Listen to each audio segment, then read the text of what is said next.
You know, sometimes you just have to say, I told you so. And as you know, I've been extolling the virtues of investing in Rancho Costa Verde beachfront property for, oh God, more than 2 years now. Ever since we decided to retire and then decided to make this place our second home for now. And then unretiring to represent the development because the community really is that great. And it sits on property that, well, it's some of the last affordable beachfront property there is in the Western Hemisphere. Like the man says, the numbers are in, and for the second straight year in a row, more Americans elected to either move lock, stock, and barrel to Mexico, or at least to invest in property here, either as a second home or an investment property, than any other country in the world. And as of April of this year, it's looking like it's going to be a three-peat, I think that's what they call it, for the country that America media has loved to villainize as the most dangerous country in the world, which it is not. In fact, according to the Global Peace Index and the World Population Review, it's not even in the top 10 or the top 20. Mexico isn't mentioned until number 23 on their lists. Now, I understand, sure, Mexico has its problems, it has its crime.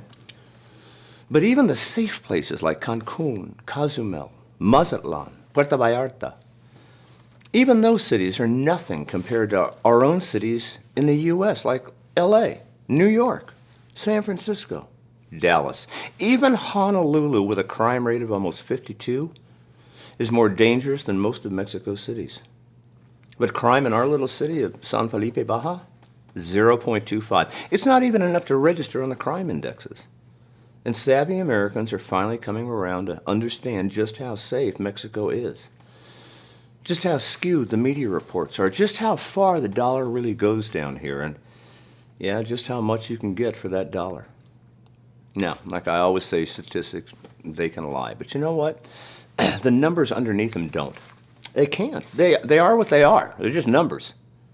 So when I say that our little community at Rancho Costa Verde sits on some of the last affordable, safe beachfront property left in the Western Hemisphere, and that when I call it affordable luxury, it means that you can have a 2,500 square foot home, custom built to your specifications on a beachfront property that you own. This isn't a lease or a timeshare deal. You own it.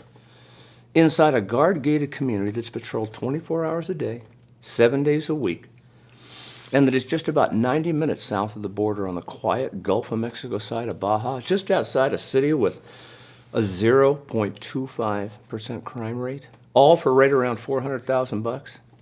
These numbers don't lie. The numbers don't lie. But there's a downside, and it's called gentrification. You see, just like in any country, the more popular a place becomes, the more expensive it becomes to live there. And Baja isn't immune from this gentrification. Cabo, Rosarito, Loreto, they all started out 20, 30, 40, 50 years ago, just like San Felipe, a quaint, quiet, affordable fishing village with pristine, uncrowded beaches that ran on for miles until it was discovered. And that's exactly why I say the Rancho Costa Verde sits on some of the last affordable beachfront property left in the Western Hemisphere. Gentrified cities like Cabo and Loreto, if you can find it, private beachfront property there alone is now priced into the high six figures and some into the millions. Even Rancho Costa Verde started out with beachfront properties priced at $85,000, and now, 3 years later, $170,000, because they're limited in number and almost sold out. But with over 1,200 off-beach properties, each with spectacular commanding views of the east and the mountains in the west, these oceanside properties run from about $22,500 up to about $85,000, which means you can have that same 2,500 square foot custom home built on a beautiful quarter-acre ocean view property for about $260,000, almost half of what a beachfront lot and property would cost you. And you're within a leisurely stroll to the water's edge. It's not far. And if that's not affordable, I don't know what is. As always, thank you for watching. Thank you for listening. And I hope you join us next week when we take a look at San Felipe, a close-up look at San Felipe, and see just what quaint, historic Mexican culture is like outside of Rancho Costa Verde. Oh, and by the way, if you're not considering Rancho Costa Verde, that's fine. Please join our website. It's there for anyone considering Mexico, moving to Mexico and wants to know about real estate law, land use, and the regulations involved in acquiring property down here. I distilled 36 years of my law experience down into that website, and I know you're going to find it informative.